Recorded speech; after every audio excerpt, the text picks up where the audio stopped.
కొత్త ఏడాది వచ్చేసింది. దేశవ్యాప్తంగా నూతన సంవత్సర వేడుకలు ఘనంగా జరిగాయి. అయితే నూతన సంవత్సరంలో మొదటి నెల అయినటువంటి జనవరి నెల కూడా ఆధ్యాత్మికంగా అత్యంత ప్రాధాన్యత కలిగి ఉన్నట్టు పండితులు చెబుతున్నారు. ముఖ్యంగా జనవరి 1వ తేదీ నుండి 10వ తేదీ వరకు అత్యంత శక్తిమైన రోజులు ఉన్నాయని చెబుతున్నారు. ఈ నేపథ్యంలో జనవరి 1వ తేదీ నుండి 10వ తేదీ వరకు ఉన్న అత్యంత శక్తివంతమైన రోజులు ఏంటో తెలుసుకుందాం. మొదటిగా జనవరి 3. జనవరి 3వ తేదీన శనివారంతో కూడిన అర్ధ నక్షత్రం. ఇది పరమశివుడి యొక్క జన్మ నక్షత్రం. ఇది కన్నీటి బొట్టుతో సూచించబడుతుంది. శివుని రుద్రరూపంతో ముడిపడి ఉంటుంది. ఇది విధ్వంసం, పరివర్తన, భావోద్వేగత, అంతర్గత శుభ్రతను సూచిస్తుంది.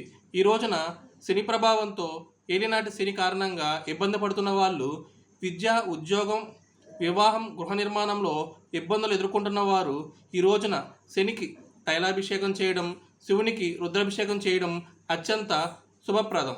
అలాగే ఈ రోజున నిష్ఠతో శివ పంచాక్షరి స్తోత్రం పారాయణం చేయడం వల్ల అద్భుతమైన ఫలితాలు కలుగుతాయి. ఈ ఏడాదిలో జనవరి 6వ తేదీన అంటే మంగళవారం మహా అద్భుతమైన రోజు. ఈ రోజున అన్నదమ్ములు కలిసి వస్తున్నారట. అంటే మంగళవారానికి అధిపతి సుబ్రహ్మణ్య స్వామి. అదే రోజున గణపతికి సంబంధించిన సంకష్టహర చతుర్థి అత్యంత శుభప్రదమైన రోజు. జీవితంలో అడ్డంకులు, ఆటంకాలు, అప్పుల బాధలు ఏదైనా ఎదురవుతుంటే వినాయకుడికి బెల్లం, గరిక, కొబ్బరికాయ నైవేద్యంగా సమర్పించి సంకటహర గణేశ స్తోత్రం చదవడం వల్ల, గణేశ పంచరత్నం చదవడం వంటివి చేయడం ద్వారా అన్ని రకాల అడ్డంకులు తొలగిపోతాయంట. ఆర్థిక కష్టాలు, అప్పుల బాధలు, అడ్డంకులు తొలగిపోతాయి. ఉన్నత స్థితికి వెళ్తారు. జనవరి 8వ తేదీ. ఈ కొత్త ఏడాదిలో మరో ముఖ్యమైన రోజు జనవరి 8వ తేదీ అంటే గురువారం. పంచమి తిథి, పుబ్బ నక్షత్రం. ఈ రోజున అంతా అమ్మవారిమయం. ఈ రోజున అమ్మవారిని పూజించి లలిత సహస్రనామం లేదా పంచరత్నం పారాయణం చేయడం ద్వారా, లేదా లక్ష్మీ అష్టకం పారాయణం చేయడం వల్ల ఆడపిల్లలకు యోగుడైన మంచి భర్త, మగవారికి చక్కని గుణవంతురాలైన భార్య వస్తుందంట.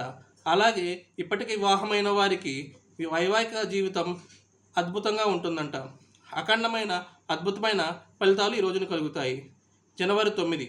కొత్త ఏడాదిలో జనవరి 9వ తేదీన అంటే శుక్రవారం మరో అద్భుతమైన రోజు. ఎందుకంటే శుక్రవారానికి అధిపతి లక్ష్మీదేవి.